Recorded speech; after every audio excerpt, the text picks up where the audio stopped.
कालिया का सामना करने का समय आ गया है, पर उससे पहले मुझे बुलाना होगा उन्हें।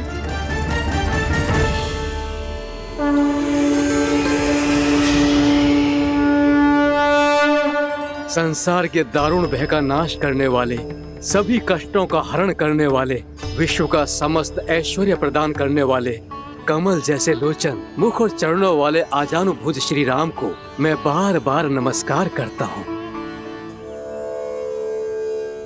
आपदामपहर्तारं दातारं सर्व संपदाम लोकाभिरामं श्री रामम भूयो भूयो नमाम्यहम्। कागभूसोंडी, कागभूसोंडी, कागभूसोंडी। प्रभु क्षमा करें, मुझे जाना होगा।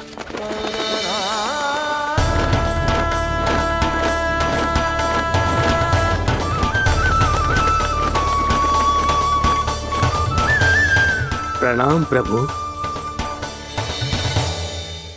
अनेक बार मैं आपके दर्शनों के लिए आया प्रभु।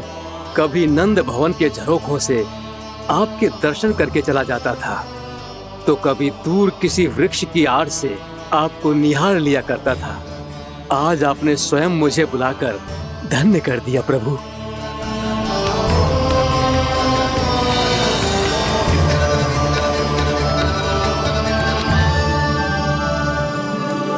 मैंने आपको यहाँ एक विशेष कारण से बुलाया है। आपके श्राप से इस कालिया नाग को मुक्त करने का समय आ गया है। ये तो बहुत ही उत्तम समाचार है प्रभु। इतने वर्ष बीत गए, मुझे आज भी स्मरण है वो दिन जब मैंने उन्हें श्राप दिया था। अपने क्रोध पर नियंत्रण खोकर बहुत बड़ी भूल कर दी थी मैंने प्रभु। बीती हुई घटनाओं पर दुखी होके कोई लाभ नहीं है। हमें भविष्य की ओर देखना होगा।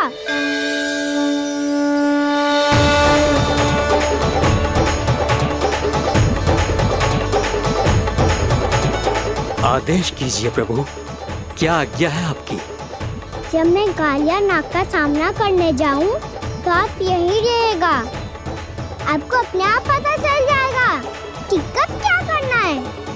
और हाँ, लौटते जाते समय नारद मुनि से कहिएगा, वो आकर मुझसे भेंट करे। अवश्य प्रभु, प्रणाम। क्या इसने सच्ची में देवर्षि नारद को बुलाया है?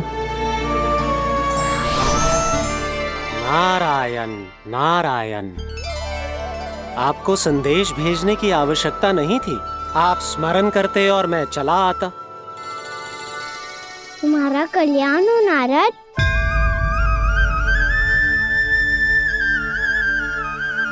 मैंने तुम्हें एक विशेष कार्य के लिए बुलाया है। आज्ञा दीजिए प्रभु। तुम्हें एक बार फिर कंस से भेंट करनी होगी। विचार कीजिए महाराज, क्या आप बिना किसी शंका के कह सकते हैं कि कौन सी पंखुड़ी पहली है और कौन सी आठवीं? उस दुष्ट से भेंट करना स्वयं कीचड़ में उतरने के समान है प्रभु। कमल पुष्प प्राप्त करना हो तो कीचड़ में उतरना पड़ता है नारद। आपका आदेश तो मैं स्वप्न में भी नहीं टाल सकता प्रभु। कंस कालिया नाग के बारे में जान गया है, पर वो उसका सामना करने का साहस नहीं कर पाएगा। मैं आतुर हूँ प्राप्ति, मूर्ख नहीं। मेरी बुद्धि फिर नहीं गई है। मैं स्वयं उस कालिया जैसे महाविषैले सर्प के सामने खड़ा हो जाऊं और अपने ही काल को आमंत्रित कर लूं। तो फिर अपने लाभ के लिए उसका प्रयोग करने का कोई और उपाय सोचिए स्वामी।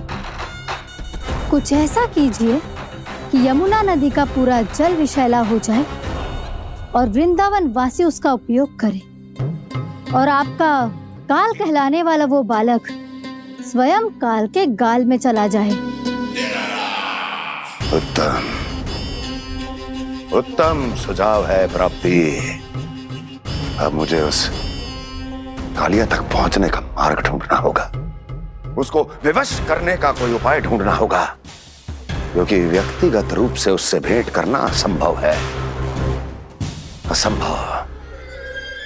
आप सही कह रहे हैं प्रभु।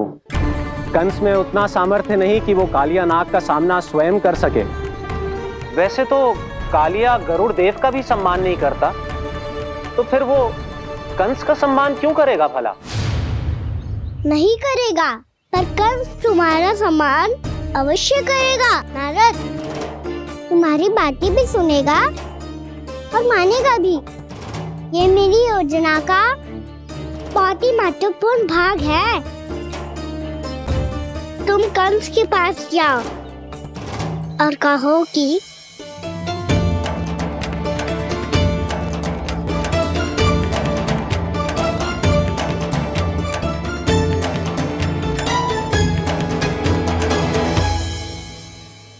संतान अपने माता पिता को तीर्थ का सौभाग्य दिलाती, पर मेरा लल्ला कितना महान है कि उसने हमारे घर को ही तीर्थ बना दिया। ऐसा तीर्थ जहां मेरी आंखों के सामने भक्त और भगवान का मिलन हो रहा है। जो आज्ञा प्रभु।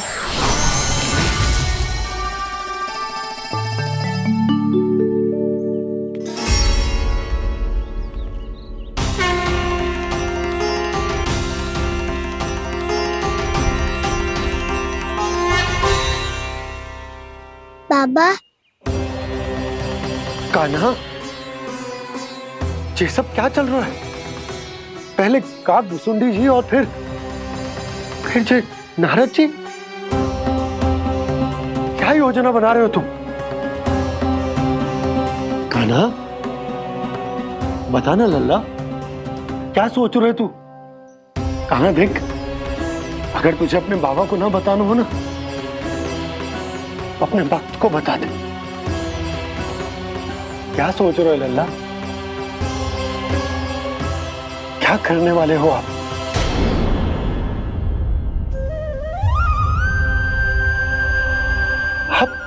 आप इतने दुखी क्यों हो? कान्हा, कान्हा क्या होगा? क्योंकि मुझे आभास हो गया है बाबा, समय आने वाला है। कौन सा समय आने वाला है लल्ला? इसीलिए सब कुछ बदलने वाला है। भैया को मेरा सत्य पता चल जाएगा बाबा।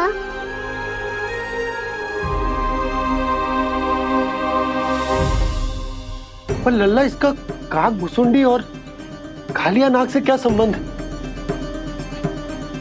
ऐसा क्या हुआ था और क्या होने वाला है?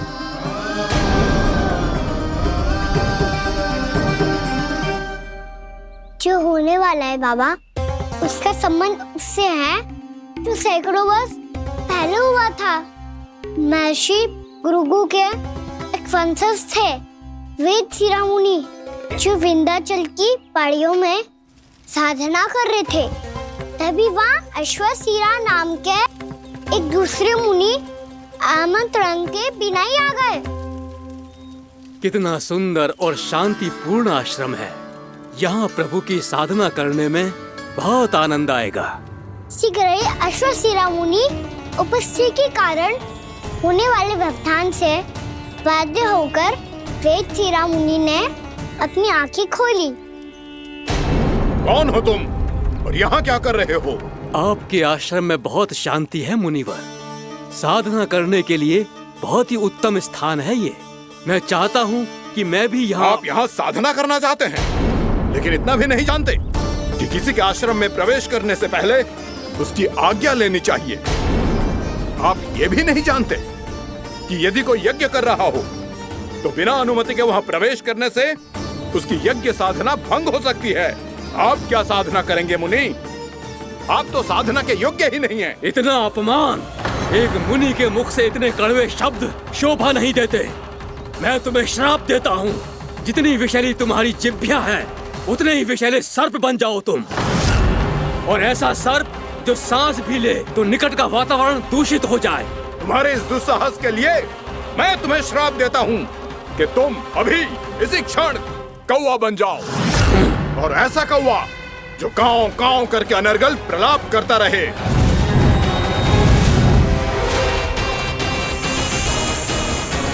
ये मैंने क्या किया? ये मैंने क्या किया? क्रोध के कारण दोनों ने एक दूसरे को श्राप दे दिया। पर दोनों ही मेरे भक्त थे और भगवान होकर मैं अपने भक्तों को इतनी कठिनाई में कैसे देख सकता था। इसीलिए जिस संकट में उन दोनों ने अपने आप को फंसा लिया था, उसका समाधान करने में मैं... देखिए ना प्रभु, ये क्या हो गया हमसे?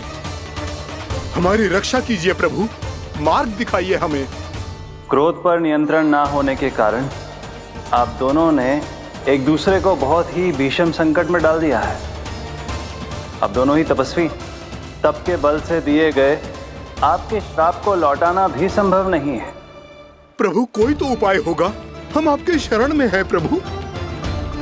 अपराध तो हमसे हुआ है प्रभु, पर अब आपसे ही आशा है। कुछ ऐसा कीजिए भक्त वत्सल, जिससे हम दोनों के श्राप का प्रभाव कुछ कम हो जाए। आप दोनों ही मेरे भक्त हैं, इसलिए आपकी पीड़ा का निवारण करने का एक उपाय है मेरे पास। वेद शिरामुनि, जब आप कालिया नाग बनेंगे तो आपको मेरे चरणों को अपने शीश पर धारण करने का सौभाग्य मिलेगा। और अश्र शिरामुनि, आप काग योनि होने के बाद भी आप श्रेष्ठतम ज्ञान और सर्वाधिक यौगिक सिद्धियों के स्वामी होंगे और प्रवचन दिया करेंगे। इसके बाद अश्वशिरा मुनि काक भुसुंडी बन गए, जिन्होंने आगे चलकर सेम गरुड़ देव को रामायण सुनाई। और मुनि वेदशिरा महर्षि कश्यप और देवी कत्रियों के पुत्र कालिया नाग बनकर जल में। और अब वही कालिया नाग जमुना जी में, जिनके कारण जानकी के प्राण लगभग चले ही गए थे। अब कालिया नाग को उचित स्थान पर भेजने का समय आ गया है बाबा। पर ये तो अच्छी बात है कान्हा, वेदशिरा मुनि को दिया हुआ तुम्हारा वचन भी पूरा हो जाएगा, जमुना जी की शुद्धि भी हो जाएगी। इस सब के बाद भी तुम दुखी क्यों हो? क्योंकि इसके बाद मैया के सामने मेरा रहस्य खुल जाएगा बाबा। उन्हें पता चल जाएगा कि उनका बालक कोई साधारण बालक ना है। भविष्य में जो होने वाला है उसे सबके सामने घटने से रोकना मेरे लिए भी संभव ना होगा। मैया को सब पता चल जाएगा। क्या पता चल जाएगा रे मुझे?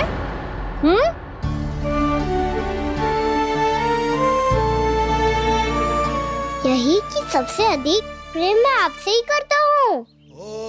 अब बस भी कर, चलो भोजन के लिए बुलाने आई थी तुम दोनों को।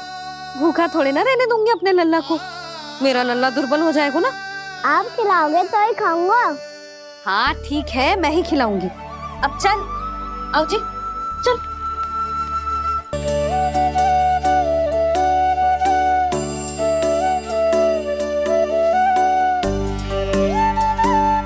मैया खेलो ना मेरे साथ। मैया सुनो ना, मेरी बात ना मानोगी? अभी बहुत कार्य पड़े लल्ला, देख जानकी को औषधि भी देने जानो है ना। औषधि मैं दे दूंगा, फिर तो खेलोगी ना आप मेरे साथ। पिछले कुछ दिनों से अपनी मैया का अधिक से अधिक प्रेम पाने का प्रयास करो है कान्हा। इसका तो एक ही अर्थ हो सकता है कि कछु बहुत बड़ो होने वालों है। कान्हा रुक जा लल्ला। कान्हा क्यों तंग कर रहा है? मैया को पहन लेना। कान्हा, कान्हा, ये क्या करो तूने?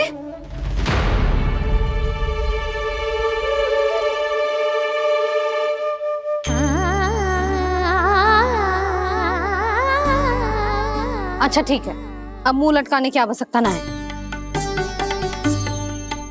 ये ले।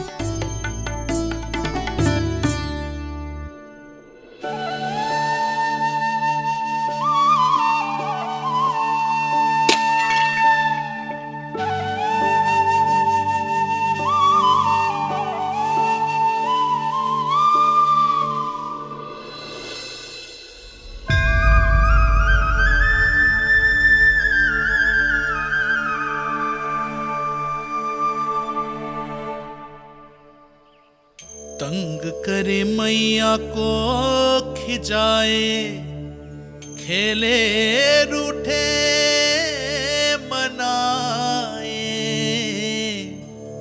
लीला अनोखी करके शरारत, कान्हा दंड भी पाए।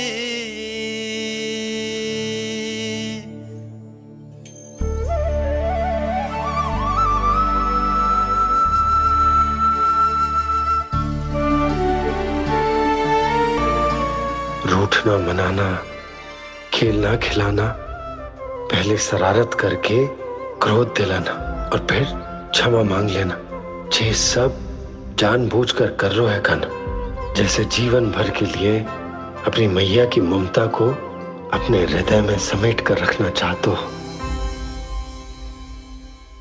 कैसे कैसे करूं उस कालिया से मित्रता, कैसे करूं उसका उपयोग?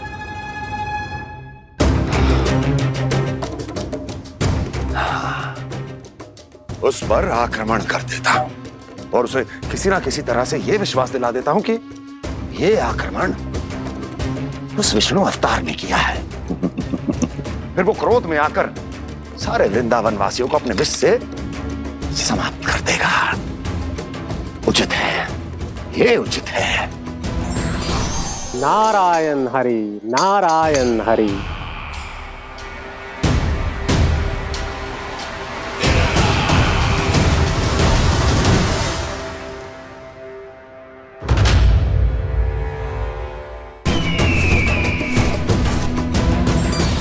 नारायण हरि, नारायण हरि।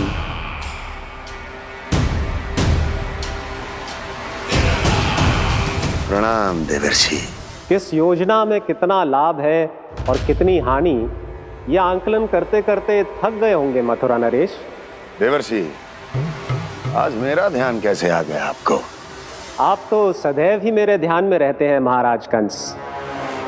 सत्य तो यह है कि मथुरा में जो भी हो रहा है मुझसे छिपा हुआ नहीं है। मैं जानता हूं कि आप किसी भी असुर को वृंदावन क्यों ना भेजें, और वो असुर कितना भी शक्तिशाली क्यों ना हो, कृष्ण का सामना नहीं कर पाता। या तो पराजय स्वीकार करके आपके पास लौट आता है, या तो फिर वीर गति को प्राप्त हो जाता है।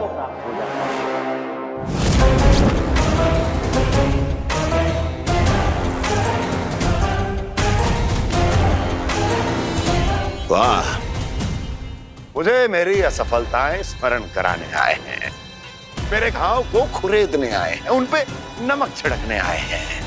मित्र को शत्रु समझने की भूल मत कीजिए महाराज कंस। मैं तो आपकी सहायता करने आया हूं। हाँ, और मेरी सहायता। कृष्ण विष्णु अवतार है, आप विष्णु के भक्त हैं। मैं हूं विष्णु द्रोही, फिर भी तो आपके आराध्य को हानि पहुंचाना चाहता है, उसकी सहायता करना चाहते हैं आप। क्या आप निश्चित रूप से कह सकते हैं कि आप ब्रह्मांड के सभी नियमों को अच्छी तरह समझते हैं? अवश्य। आपके लिए बस इतना ही जानना पर्याप्त होगा कि मैं जो कुछ भी कर रहा हूं उसके लिए मेरे व्यक्तिगत कारण हैं। मैं तो बस आपके हित में पिछली बार की तरह एक सुझाव लेके आया था, पर यदि आप मेरा सुझाव सुनना भी नहीं चाहते तो आपकी इच्छा। नारायण हरि, नारायण हरि। कारण चाहे जो हो, इनके पिछले सुझाव के कारण ही आज मेरे शत्रुओं की संख्या कम है। अन्यथा मैं देवकी के अन्य पुत्रों को भी जीवित छोड़ देता, और आज वो सब अपने भाई के साथ मिलकर उसकी शक्ति को अनेक गुना बढ़ा देते। ठहरिए देवऋषि।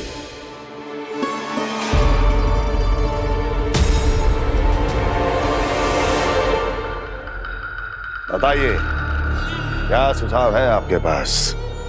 मेरे सुझाव का नाम है कालिया नाग।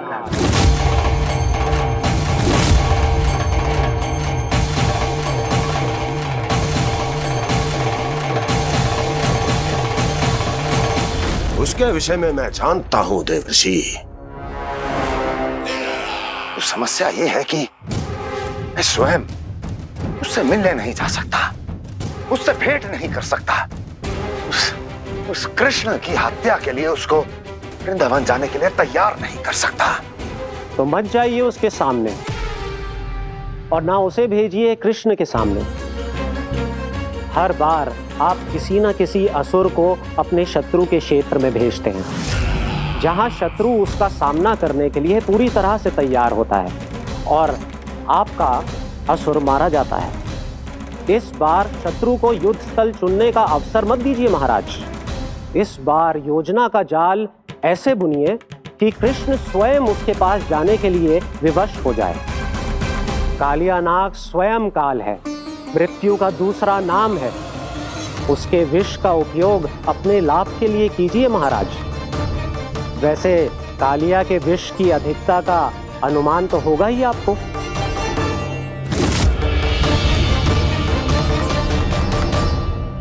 एक बार जो उसके क्षेत्र में पहुंच गया, फिर उसके विष से बचना असंभव है।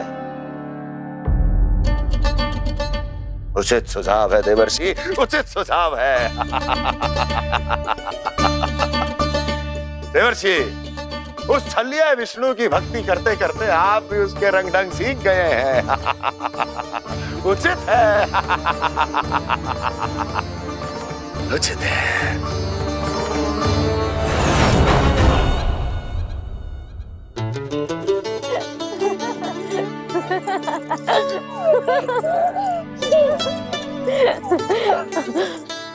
बस बस, बहुत आनंद ले लियो लल्ला। बस अब दूध पी ले। ठहर ठहर, गर्म है। जी ले पी।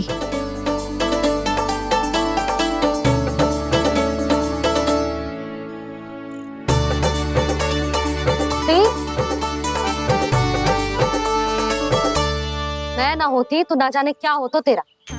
अपने आप दूध भी ना पी सकते है, भावला कहीं का।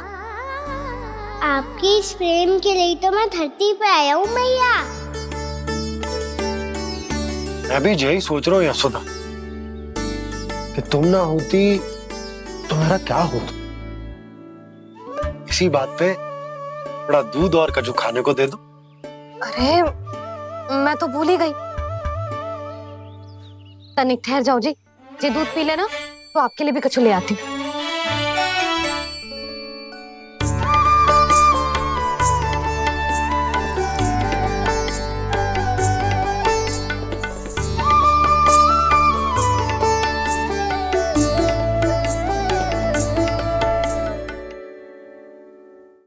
प्रणाम महाराज।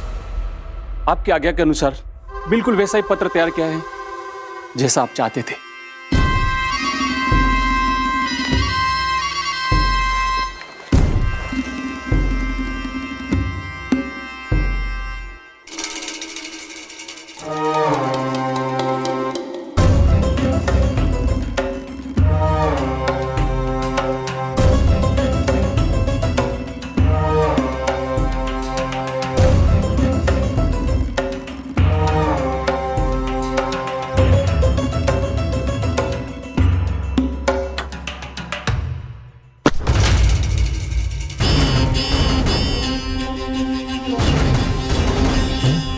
कृष्ण जन्म से लेकर आज तक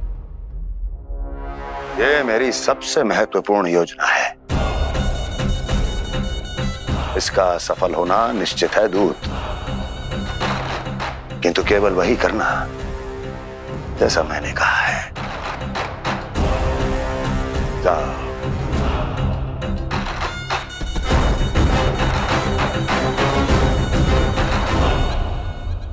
कान्हा,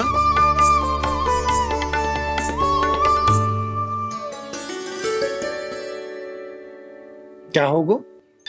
बाबा मैं चाहता हूँ कि मैया की ममता क्रिस्टल फ्रेम की वर्षा मुझ पे सरते ऐसे होते रहे। वो तो होती रहेगी लल्ला।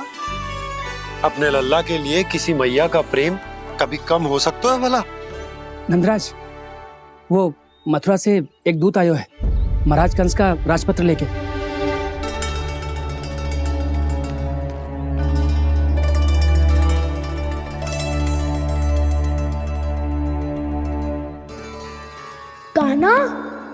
क्या करने वाला है? तेरे बाबा कहाँ गए? हाँ? कंस मामा का खेल आरंभ हो गया है, पर मैया वो सब सुनेगी तो व्यर्थी चिंतित हो जाएगी। बस थोड़ा बाहर गया मैया, कछु खा रही से। बाहर इस समय? मैया क्या होगा? मैया देखो ना, पीठ पे कछु हो रहा है। मेरा हाथ ना पकड़ो, आप करो ना। यहाँ? क्षमा करना मैया, पर अभी बाबा को ही संभालने दो ये सब।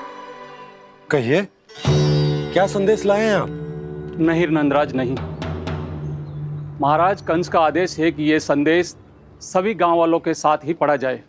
ठीक है, मैं गांव वालों के सामने पढ़ दूंगा, पर मुझे तो दीजिए पढ़ने के लिए। महाराज की आज्ञा का पालन करना आपके लिए भी आवश्यक है नंदराज। सभी गांव वासियों की सभा बुलाइए। बंसी, सभी गांव वालों की सभा बुलाओ। राजपत्र में ऐसा क्या संदेश भेजो है कंस ने? अब मेरे पत्र को पढ़कर सब भौचक के रह जाएंगे। और वो कृष्ण, उस कृष्ण के पांव के नीचे से तो भूमि खिसक जाएगी, आकाश फट पड़ेगा, बिजलियां गिर जाएंगी। प्राप्ति, ओ प्राप्ति, कंस का पत्र है। स्वयं को बहुत अधिक शक्तिशाली समझता है ना वो। अब देखता हूं कैसे वो इस महासंकट का सामना करता है। वो कृष्ण, वो अपनी मृत्यु स्वयं चुनेगा या मृत्यु की वेदी पर चढ़ा देगा। प्रिय वृंदावन वासियों को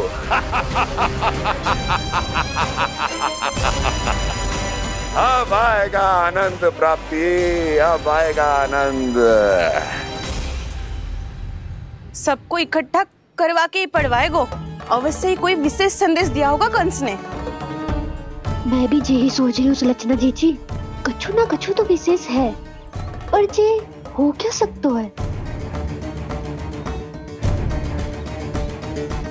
हाँ, बात तो सही है। ऐसा क्या हो सकता है? सभी गांव वासियों के सामने पढ़ा जाए, कछु तो विशेष अवश्य लग रहे हो।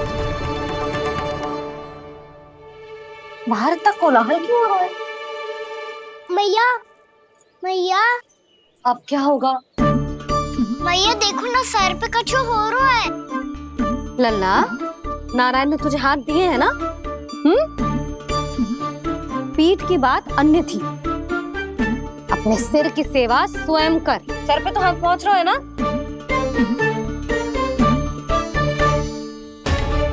मैया सुनो ना, मैया देखो ना, तीव्र कर कछु हो रहा है। मैया देखो ना, तीव्र कछु हो रहा है।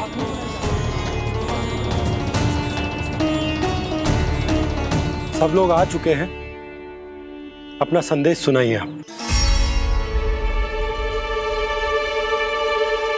गोपराज नंद और सभी वृंदावन वासियों को सूचित किया जाता है कि मथुरा अधिपति और आप सभी के महाराज कंस ने कल सुबह भव्य पूजा का आयोजन किया है। इसके लिए राज्य को वृंदावन के क्षेत्र के निकट यमुना नदी के मध्य में खिलने वाले 1 कोटि कमल के पुष्पों की आवश्यकता है। इसीलिए आप सभी को यह आदेश दिया जाता है कि ये सभी कमल के पुष्प प्रथम पहर से पहले राजसभा में पहुंचा दिए जाए। इतने सारे पुष्प, वो भी प्रथम पहर से पहले कैसे हो सकते हैं? यदि आप ऐसा करने में असफल रहे तो इसे राज आज्ञा का उल्लंघन माना जाएगा और राजद्रोह के आरोप में आप सभी को कड़े से कड़ा दंड दिया जाएगा। स्मरण रहे, यदि कल की पूजा में इन 1 कोटि कमल के पुष्पों का ना पहुंचने के कारण कोई व्यवधान आया तो समस्त वृंदावन वासियों को दोषी माना जाएगा और पूरे गांव को निवासियों सहित धूल में मिला दिया जाएगा। कल प्रथम पहर तक का ही समय है आप सबके पास।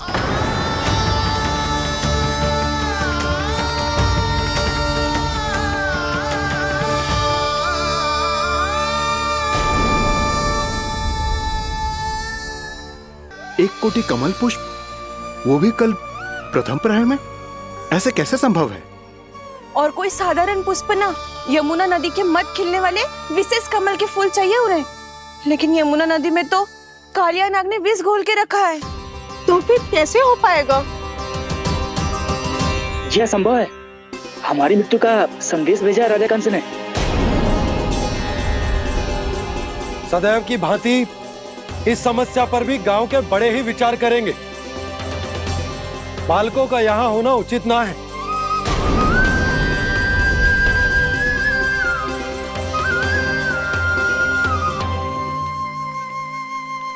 लल्ला ले, जे गेंद ले, जा अपने सखाओं के साथ खेल। सुबह उज्जवल, मधुमंगल वसंता, देखो भैया ने क्या दिया है। चलो खेले, बहुत आनंद आएगा आज।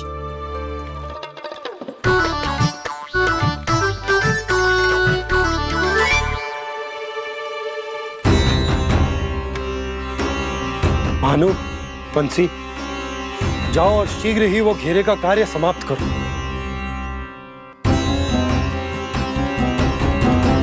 पर कछु ना कछु तो करना पड़ेगा ना। पर हम कर ही क्या सकते हैं? पुष्प लाने को और कोई उपाय है भी तो ना। मैं चला जाऊंगा जमुना जी में। वैसे भी मेरे जीवन के कितने दिन शेष बचे हैं। गांव के लिए, समाज के लिए कुछ करके मरूं, तभी तो शांति मिलेगी। ना काका, यदि आप उस विषैले जल में छलांग लगा भी दोगे, किंतु 1 कोटि कमल पुष्प एकत्रित कर पाना आपके लिए संभव ना है। इससे अच्छा है कि मैं चला जाऊं। यदि मैं मर भी गया तो मेरे पीछे रोने वाला कोई ना है। किसी को कहीं जाने की आवश्यकता ना है। गोप नरेश होने के नाते ये मेरा कर्तव्य है कि मैं आप सबकी रक्षा करूं। नंदराज, आपको जाना है तो जाओ। हरिया, काका, भैया सब चले जाओ। लेकिन आपको पता है वहाँ का जल कितना विषैला है। आप लोग एक क्षण भी जीवित नहीं रह पाओगे। फिर कैसे इकट्ठा करेंगे 1 कोटि कमल पुष्प? आप बात तो सही कह रही हैं शांति। उस दुष्ट कंस ने ऐसी मांग रख के हम सबको फंसा दिया। हम में से कोई भी क्यों ना चला जाए और इस संकट का समाधान ना निकले को। कान्हा, बताना कौन सा खेल खेलें? गेंद पकड़ खेलते हैं। पर एक बात सुन लो सब, कोई भी तीव्र गति से ना फेंकेगा गेंद को। भैया ने फ्रेम बनाई है मेरे लिए। सब तैयार हो?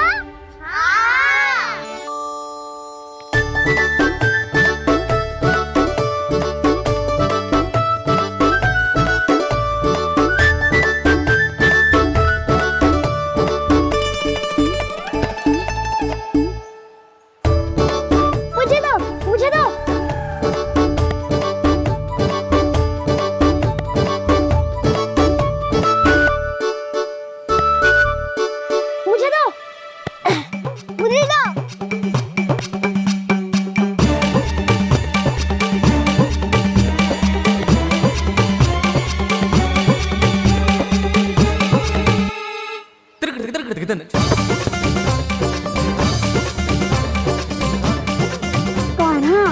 इतनी धीरे से फेंकेगो तो कैसे आनंद आएगो?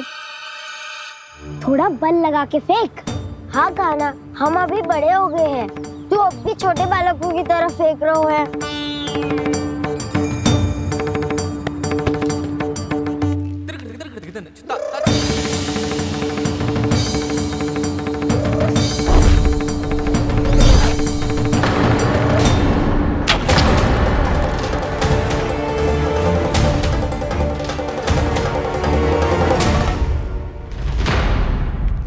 दीदी, ये क्या करो कान्हा?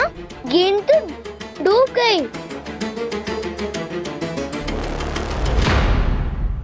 अच्छा, तो ये सब इसकी योजना का भाग था ताकि ये कालिया का सामना कर पाए। तुम सबने तो कही थी तीव्र गति से फेंको। देखो फेंकवा दी ना मेरी गेंद मुझसे नदी में।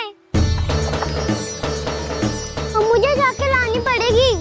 रुक जा कान्हा, रुक जा कान्हा। जी क्या बोल रहे थे कान्हा? इसमें तो बहुत संकट है। कोई भी संकट मेरी मैया का उपहार खुलने से बड़ा ना है। बहुत प्रेम से बना के उन्होंने दी थी।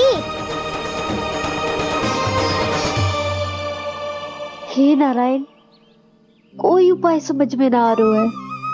मैया, अब कैसे करेंगे हम अपने गांव की रक्षा? कीड़े पड़ेंगे उस दुष्ट को। यदि उसके कारण किसी के प्राण चले गए तो कौन सा फल मिलेगा उसे इस पूजा का? तुम सही कह रही हो यशोदा। हमारे पास कोई और दूसरा विकल्प भी तो ना है। यदि हमने मथुरा की राज आज्ञा का पालन ना किया तो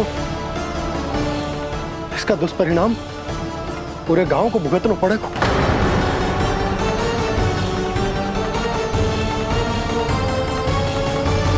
कान्हा, हमें पता है कि तू भगवान है, दिव्य है, बहुत शक्ति है तुझमें, पर फिर भी हम तुझे विषैले जल में ना जाने दे सकते।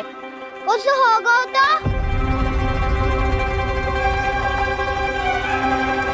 तुम सब इतनी हट कर रहे हो तो ठीक है, ना जाऊंगा।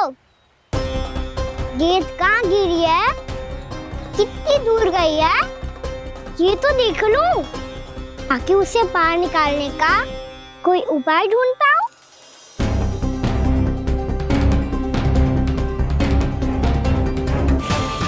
हाँ।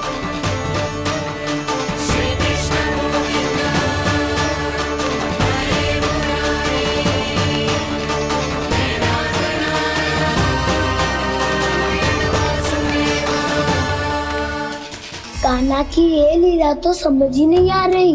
पहले इसने देवश्री नारद को मथुरा जाकर कंस को भगाने के लिए कहा, फिर स्वयं ही दुखी भी हो गया कि अब इसका रहस्य सबके सामने खुल जाएगा। और अभी स्वयं में तो इसने कहा था कि गेंद बहुत महत्वपूर्ण है, फिर स्वयं ही उसे नदी के विषैले जल में फेंक दिया।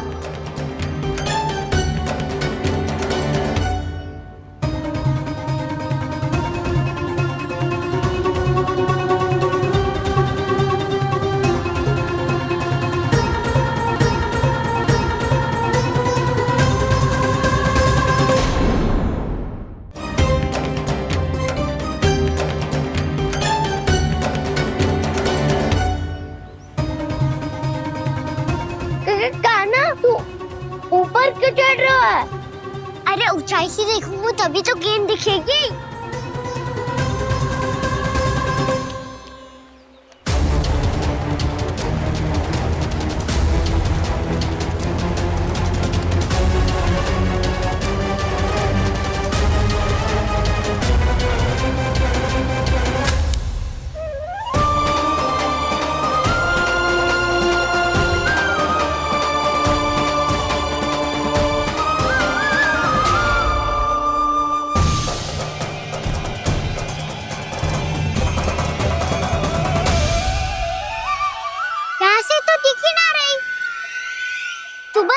से फेंकी थी ना?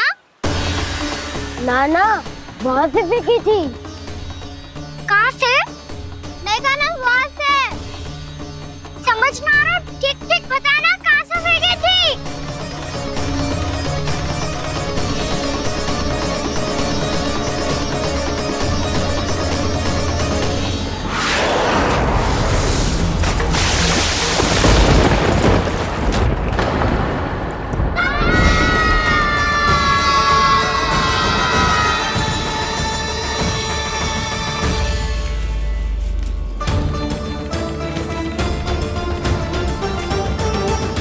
कालिया नाग के क्षेत्र में जाकर कोई भी जीवित वापस ना लौट सको है।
कालिया नाग तो उसे देखते ही निकल जाएगा।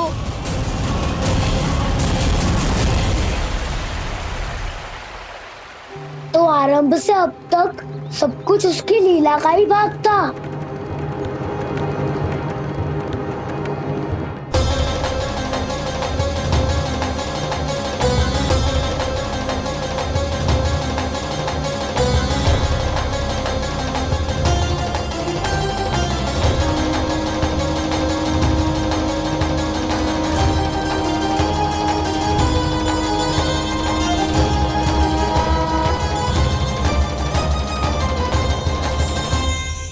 इतना सुंदर रूप, मन मोहने वाली मुस्कान, अद्भुत तेज और भगवान जैसी दिव्यता। कौन हो तुम? हाँ, तुम्हें देखकर तो हम सब सम्मोहित ही हो गए।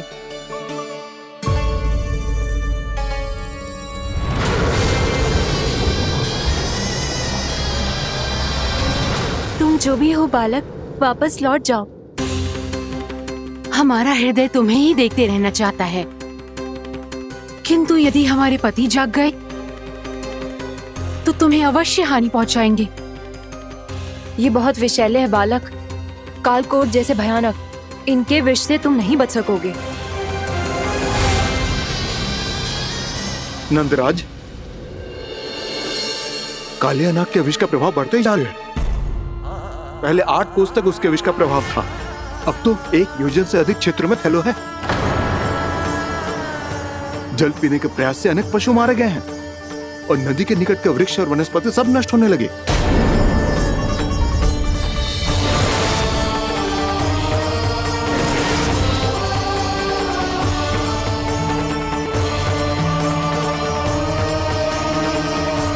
इनके विष की तीव्रता इतनी अधिक है बालक कि इनके संपर्क में आने वाले को तड़पने का भी अवसर नहीं मिलता। इनके विष की अग्नि क्षण भर से भी कम समय में प्राण वायु को जलाकर राख कर देती है।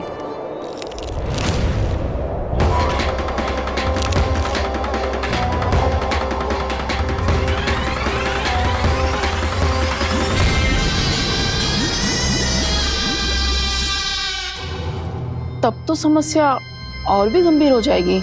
मैंने तो सुनो है कि कालिया नाग कम से कम 2 योजन लंबा है, सैकड़ों फन है उसके।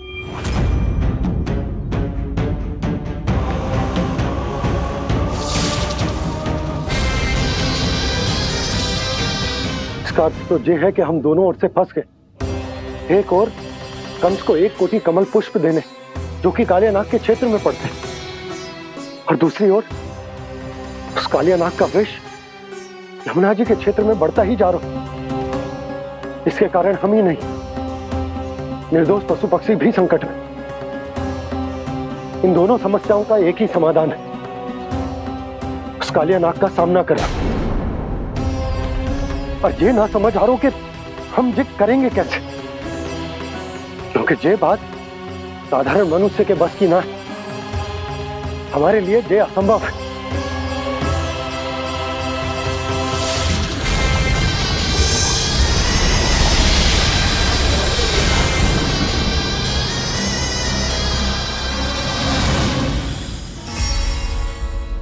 अब तो तुमने अपनी आंखों से भी देख लिया बालक, ये कितने विषैले हैं। नींद में भी विष उगलते हैं। इससे पहले कि तुम्हें कुछ हो जाए, चले जाओ यहाँ से, मान लो हमारी बात। आप सब मुझे जानती भी नहीं और फिर भी मेरी इतनी चिंता कर रही हैं आप। माँ की ममता भेदभाव नहीं जानती। तुम भी किसी के पुत्र हो और हम सब भी माँ हैं। एक माँ को हर बालक में अपनी ही संतान दिखाई देती है, इसलिए हम तुमसे विनती करते हैं, वापस चले जाओ, बचा लो अपने प्राण। मेरी चिंता मत कीजिए, मुझे कुछ नहीं होगा। होगा, अनर्थ होगा यदि ये उठ गए तो।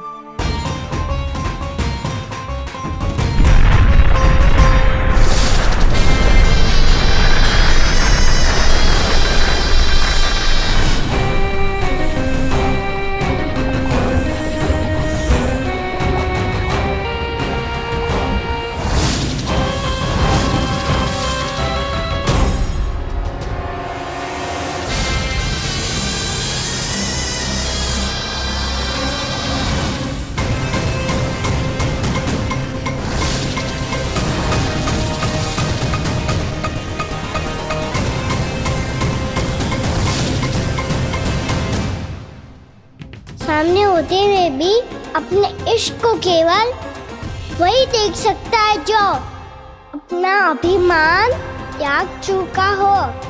पर पूर्व जन्म में मेरा भक्त होने के नाते मेरा सत्य स्वरूप देख पाने में मुझे इसकी सहायता करनी चाहिए।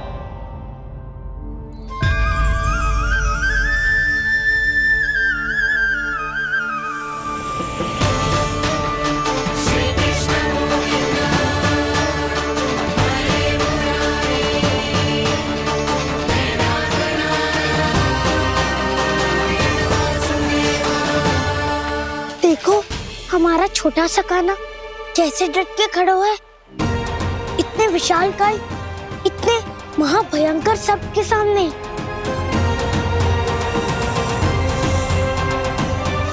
ये कोई भगवान नहीं है जो इसके सामने हाथ जोड़ रही हो तुम सब।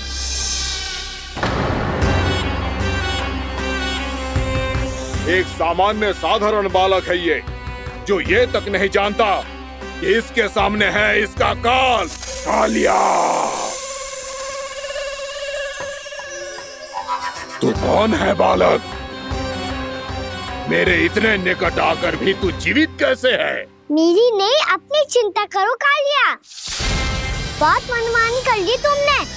अब बस मैं तुम्हें रोकना हूँ। अब बस मैं तुम्हें रोकना हूँ।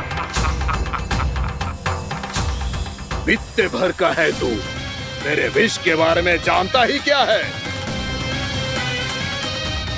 और कहता है मुझे रोकने आया है। किससे?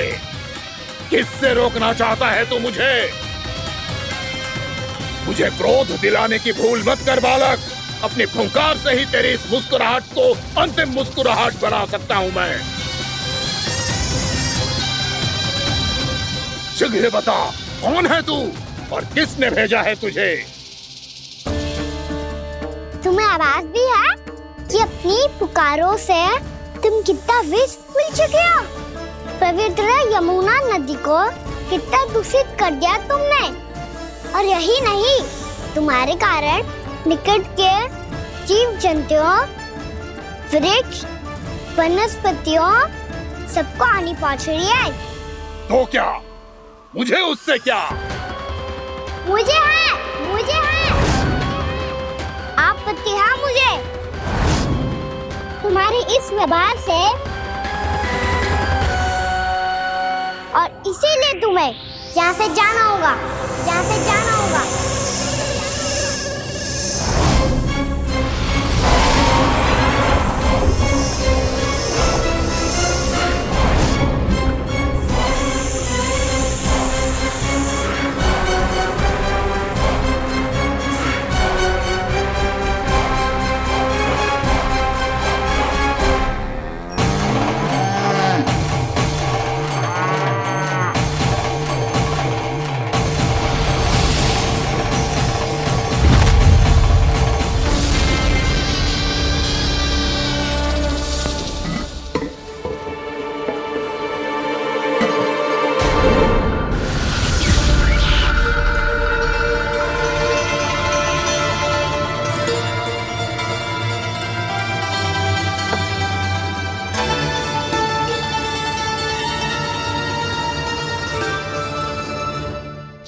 मुझे आदेश देने का साहस भी कैसे किया तूने?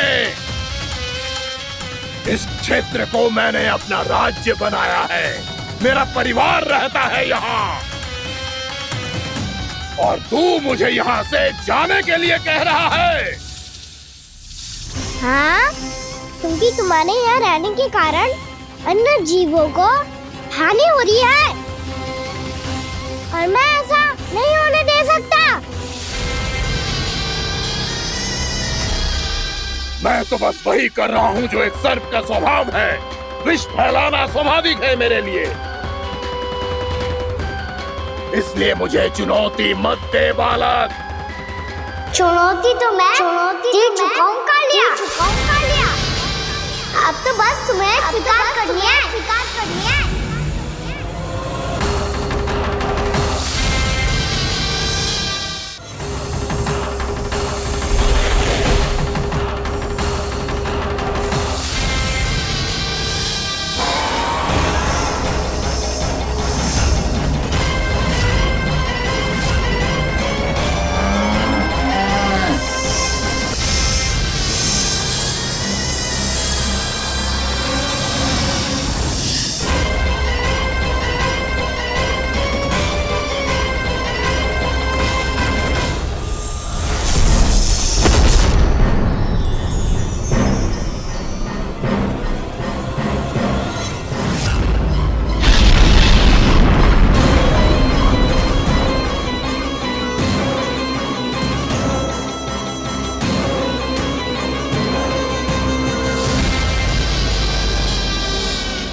मैं भी चेतावनी दे रहा हूँ, यहाँ से चले जाओ। अपनी भूल को पहचानो कालिया, तुम जो कर रहे हो अनुचित है।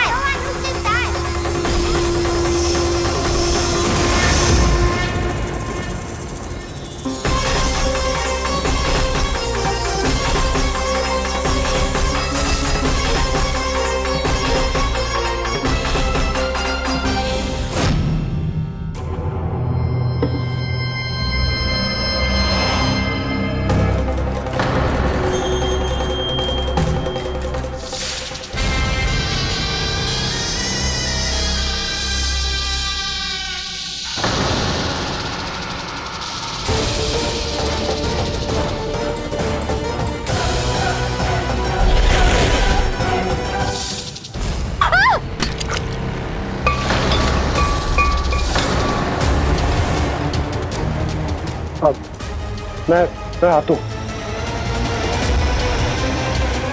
क्या हो गया सुधा? मुझे आवाज हो रहा है जी, कछु ना कछु गड़बड़ है।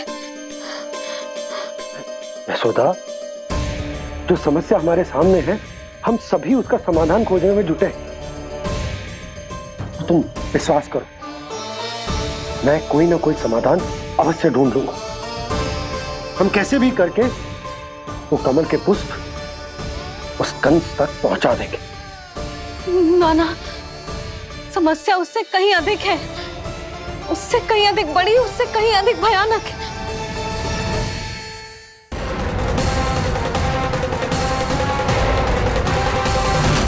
विस्की ये बूंद से ही सबके प्राण चले जाते हैं। इसने तो विस्की धारियां फेंकी है खाना पे। कान्हा कैसे बच्चे को अधिक विष से? इसका विष तो क्या, ये सर स्वयं भी छू तक नहीं पाएगा हमारे कान्हा को।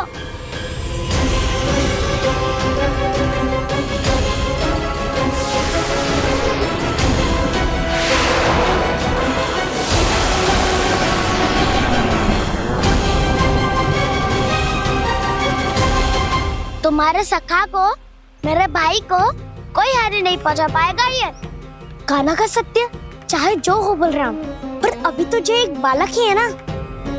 देखो कैसे विष के कारण स्थिर हो गया है।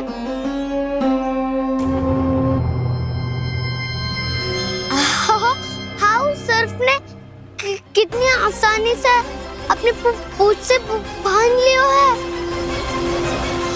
मुझे यहाँ से भगाना चाहता था ना तू? अब मैं तुझे दिखाऊंगा अपना सामर्थ्य। ये मूर्ख किसे बांधना चाहता है अपनी पूंछ में? उन्हें जिनका विस्तार सारे ब्रह्मांड में है, या उन्हें जो स्वयं अनंत है? पर देवराज, प्रभु ऐसा करने ही क्यों दे रहे हैं कालिया को? आप सब भूल रहे हैं देवगण, कालिया पूर्व जन्म में प्रभु का बहुत बड़ा भक्त था। उसी भक्ति का फल मिल रहा है अब इसे। वैसे भी भक्तों के मन का भाव सबल हो तो भगवान तो सहज ही बंध जाते हैं।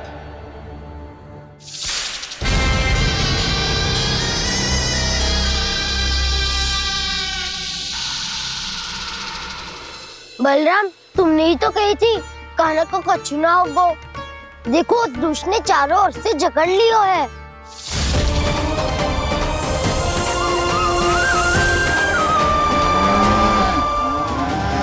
ये क्या कह रही हो तुम? सुधा जी, क्या हुआ? घबरा क्यों रही हो आप? सुलक्षणा, मुझे आभास हो रहा है कुछ बहुत बड़ी अनहोनी हो गई है। नंदराज, नंदराज, नंदराज!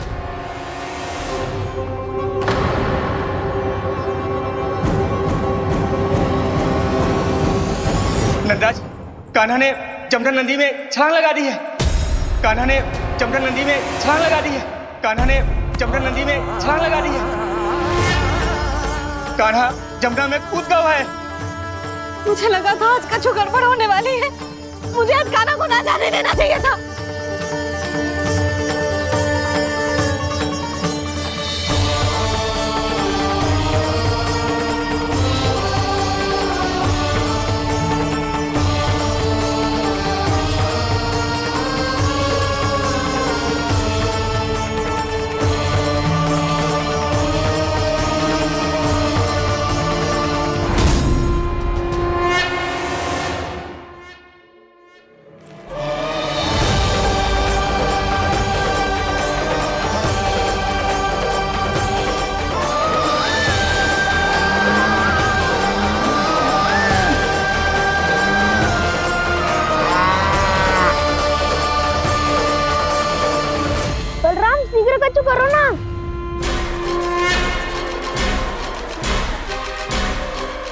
कुछ भी करो पर कान्हा को बचाओ। नाग बहुत भयंकर है, कान्हा अकेले ना संभाल पाएगा इसे।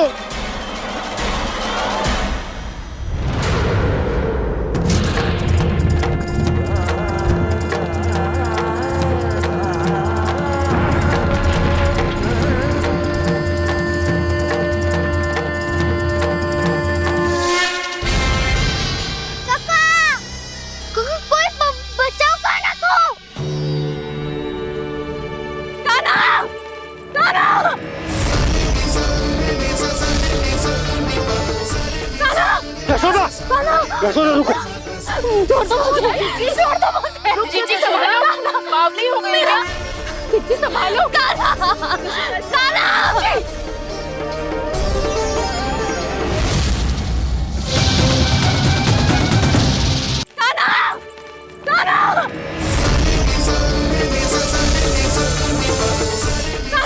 यशोदा, यशोदा रुको। छोड़ दो मुझे, छोड़ दो मुझे। रुकिए जी, संभालो। बावली हो गई क्या? जी संभालो। देखो अब कैसे तुम्हारे अस्थियों को तोड़कर छोटे छोटे टुकड़ों में बदल दूंगा मैं।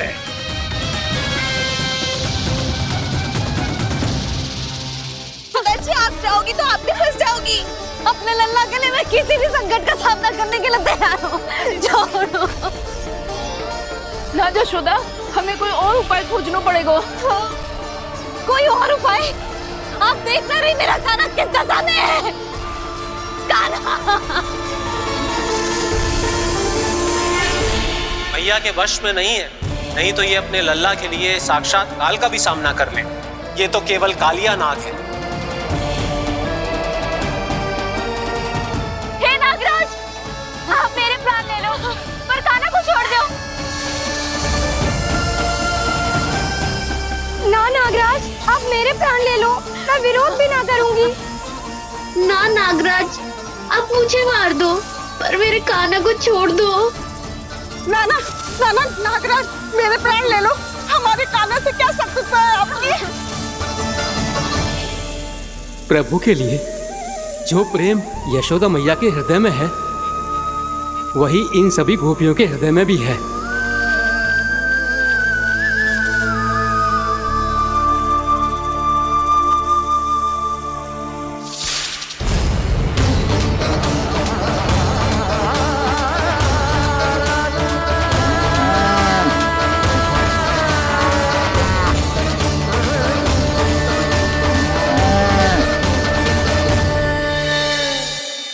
यशोदा, यशोदा, देखो इन गोपियों को, इन गैयाओं को, इन सब के मन में भी तुम्हारी भांति ही ममता भरी हुई। वो सब भी कान्हा से उतना ही प्रेम और स्नेह करती हैं, उतनी ही ममता से भरी हुई है जितनी कि तुम। तो तुम ही सोचो, जिसके साथ इतनी ममता और इतना स्नेह, इतना प्रेम, उसका कोई क्या कर सकता है? उस कालिया नाग का वेश इस सब आशीर्वादों के सामने कछु न है। कछु करो जी। उसे बोलो वो मेरे प्राण ले ले, मेरे कान्हा को छोड़ दे। यशोदा,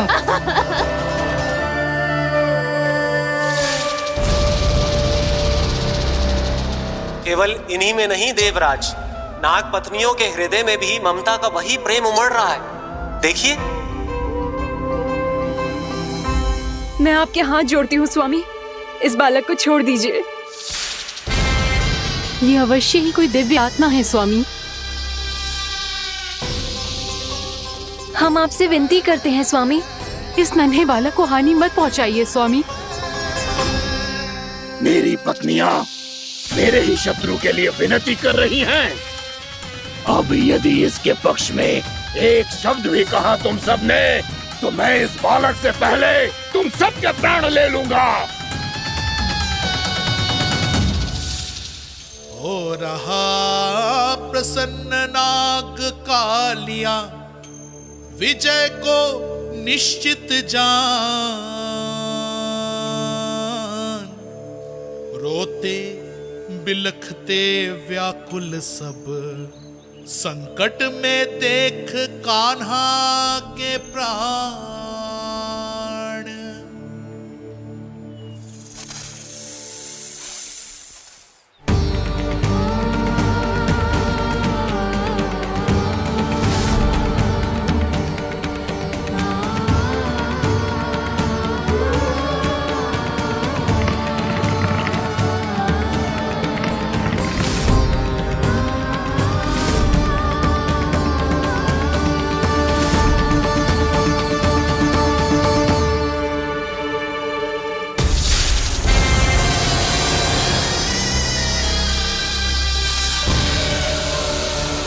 कुछ करो जी, मेरे लल्ला को बचा लो, कोई तो कुछ करो। जीजी संभालो जी ना। यशोदा, यशोदा तुम शांत हो जाओ, मैं कान्हा को वापस लेकर आऊंगा, मैं रक्षा करूंगा उसकी। ना नंदराज, नंदराज नहीं, कम से कम आप तो समझो नंदराज, कालिया के पास आप जाओगे तो आप भी फंस जाओगे।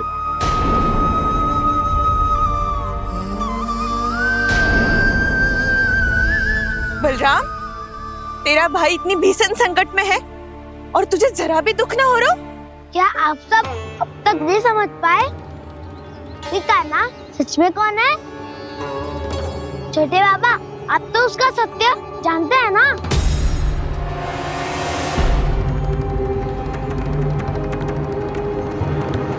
मानता हूँ कि आप सब कान्हा के रहस्य के बारे में नहीं जानते, पर क्या उसके जन्म से आज तक घटी एक से बढ़कर एक विचित्र घटनाओं को भी भूल गए हैं आप सब?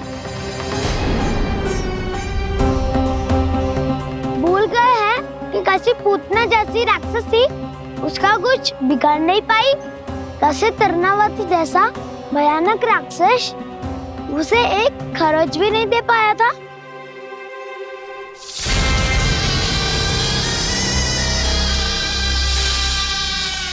आप सबने अपनी आंखों से देखा था ना, बकासुर से कान्हा की रक्षा करने देवता स्वयं आए थे, पर सत्य तो ये है कि वो सभी देवता भी उस असुर के सामने असमर्थ हो गए थे।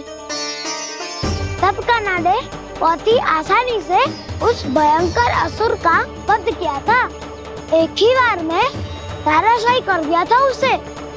तो आप सभी सोचिए, बार बार ऐसे असाधारण कार्य करने वाला बालक साधारण कैसे हो सकता है?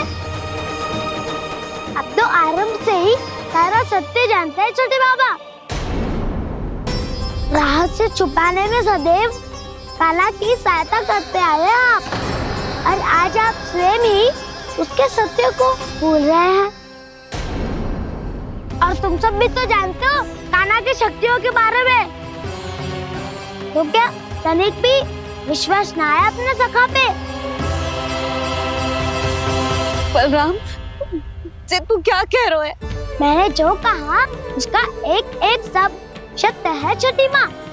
यदि प्रभु की इच्छा हुई तभी कुछ ही क्षणों में सब कुछ अपनी आंखों से स्वयं अनुभव कर लेंगे आप।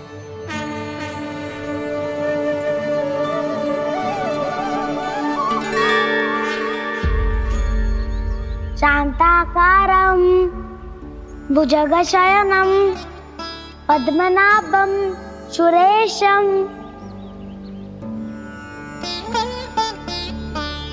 विश्वाधारं गगनसदृशं मेघवर्णं शुभांगं लक्ष्मीकान्तं कमलनयनं योगी वीरध्यानगम्यम्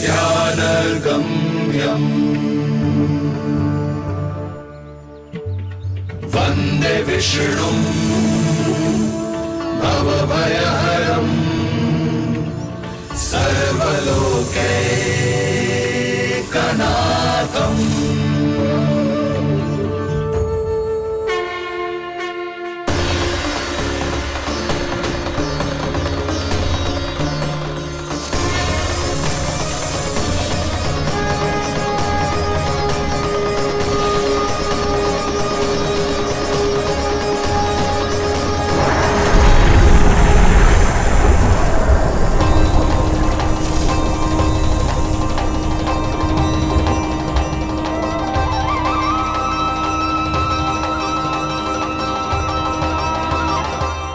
तुझे क्या लगता है बालक कि तू मेरी जकड़ से निकल गया तो अब बच जाएगा तू?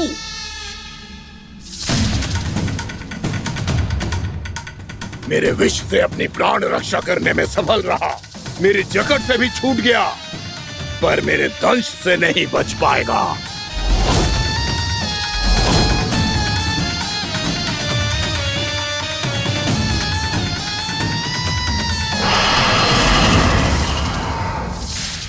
अब भय से भाग रहा है, पर मैं तुझे मृत्यु देकर रहूंगा।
मेरा नन्हा सा कान्हा कितनी देर भाग पाएगा?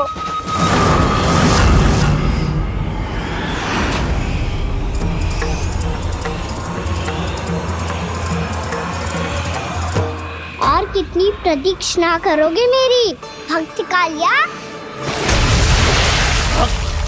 भक्त नहीं, काल हूं मैं तेरा। जब अहंकार का मुकुट बुद्धि को ढक लेता है तो भक्त अपने भगवान को भी नहीं पहचान पाता। व्यर्थ की पहेली में मत उलझा बालक, ना मैं भक्त हूँ और ना तू भगवान।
जिसके लिए इतने व्याकुल हो रहे थे, उसे छूकर कालिया नाग का हलाहल जैसा विष भी चरणामृत बन गया है और यमुना जी के जल में फैल चुके विष के प्रभाव को भी नष्ट कर रहा है।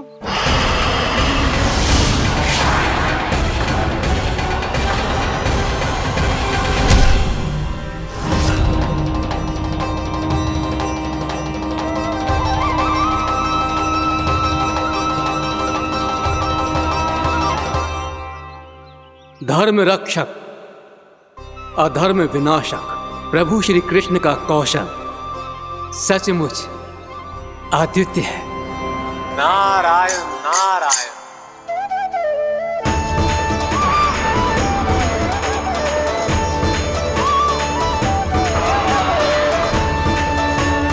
मेरा भार तुम्हारे भीतर के अहंकार का प्रतीक है कालिया।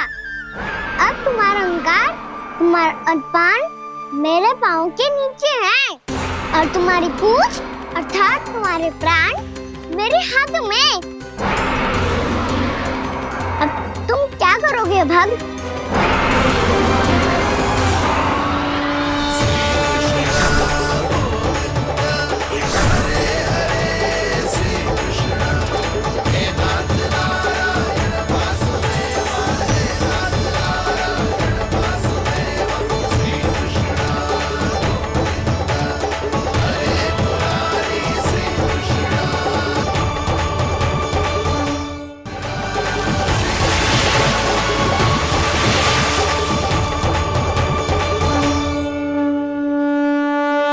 प्रभु, भले ये आपको पहचानने में असमर्थ हो, पर हम सब ने आपको पहचान लिया है। हाँ प्रभु, एक भक्त होने के नाते और एक अर्धांगिनी और माँ होने के नाते मैं आपसे इनके प्राणों की भिक्षा मांगती हूँ। अपनी कृपा दिखाइए और इन्हें क्षमा कर दीजिए। आपके लिए मित्र और शत्रु में कोई अंतर नहीं प्रभु। उसी तरह आपकी कृपा और दंड में भी कोई अंतर नहीं। दोनों दया ही तो हैं, अकारण ही किसी को प्राप्त नहीं होती। हमें विश्वास है कि हमारे पति को मिला ये दंड कोई अभिशाप नहीं है, आपका वरदान है।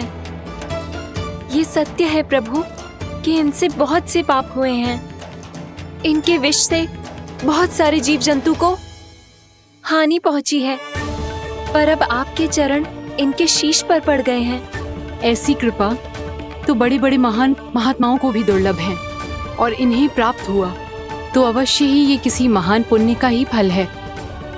हे प्रभु, उन्हीं पुण्य कर्मों की शक्ति का आह्वान कर मैं आपसे विनती करती हूँ, इन्हें प्राण दान दीजिए। मैं अपने इस भक्त को क्षमा अवश्य करूँगी देवियों, यदि ये अपने अहंकार को त्याग कर मुझे पहचान ले तो।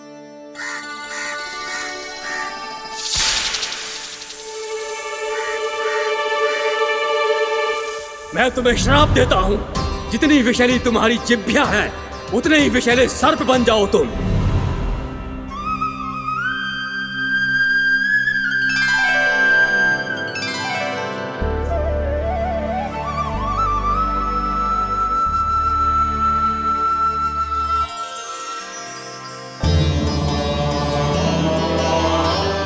नारायण, मुझे क्षमा कीजिए नारायण।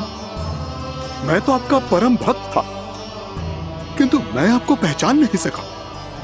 इसका दंड तो मुझे मिलना ही था, किंतु मैं अब प्रायश्चित करना चाहता हूं। इसके लिए यदि आप मेरे प्राण भी ले लेंगे तो भी मुझे कोई दुख नहीं होगा। मैं अपना जीवन, मृत्यु और अपना अस्तित्व सब कुछ आपको समर्पित करता हूं। तुम्हें तुम्हारी क्रोध के कारण श्राप मिला, जिसे विशाल सर्प के रूप में तुम्हारा जन्म हुआ, और सर्प का तो स्वभाव है विष फैलाना। इसीलिए तुम्हें दंड नहीं दूंगा मैं, सिर्फ सभी अपराधों का पश्चाताप कर लिया। इसीलिए मैं तुम्हें क्षमा करता हूँ कालिया।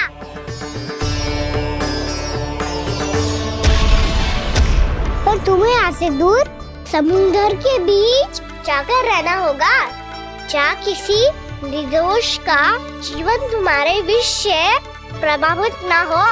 मैं चाहकर भी आपकी इस आज्ञा का पालन नहीं कर सकता। मैं असमर्थ हूँ प्रभु, क्योंकि यदि मैं इस क्षेत्र को छोड़कर गया तो मेरी मृत्यु निश्चित है। आपसे क्या छुपा है प्रभु? आप तो जानते हैं कि सर्प जाति और आपके वाहन गरुड़ के बीच अनंत शत्रुता चल रही है, जिसका प्रारंभ नागों के द्वीप नागालय से हुआ था। उस द्वीप पर छोटे जीवों को निगल जाने के लिए सर्प थे, और गरुड़ को सर्पों का स्वाद बहुत प्रिय था। इसलिए वो बार बार नाग द्वीप जाने लगा था। पर इस कारण पूरी सर्प जाति उससे आतंकित हो गई थी। इसलिए जब भी गरुड़ वहाँ पहुँचता तो सभी सर्प छिपने लगते। जब गरुड़ को इसका आभास हुआ तो उसे बड़ा क्रोध आया और वो उत्तेजना में भरकर सर्पों का शिकार करने लगा। भूख ना होने पर भी उन्हें मारने लगा। अब सर्पों के प्राण हरना उसके लिए खेल बन गया था। इस भीषण समस्या का समाधान ढूंढने के लिए पूरी सर्प जाति महान सर्प वासुकी के सामने इकट्ठी हुई। हे महान वासुकी, हमारी सहायता कीजिए। नागद्वीप पर गरुड़ ने आतंक मचा दिया है। पहले तो वो हमें अपना भोजन बनाता था, लेकिन अब हम उसके खेल का साधन बन चुके हैं।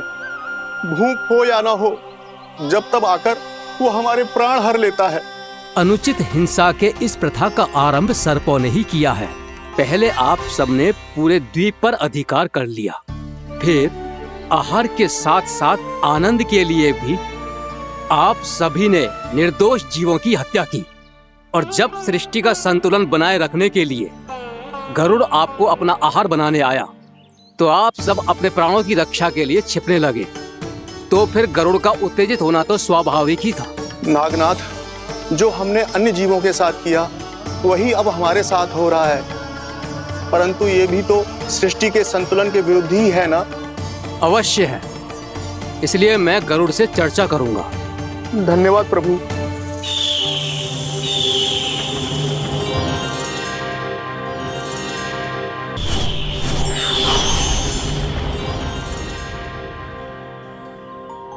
श्री नारायण के वाहन पक्षीराज गरुड़, मैं संपूर्ण सर्प जाति की ओर से आपसे एक निवेदन करने आया हूँ। कहिए, क्या कहना चाहते हैं आप? हे पक्षीराज, यदि आप हम पर ऐसे ही आक्रमण करते रहे तो शीघ्र ही हमारी प्रजाति समाप्त हो जाएगी।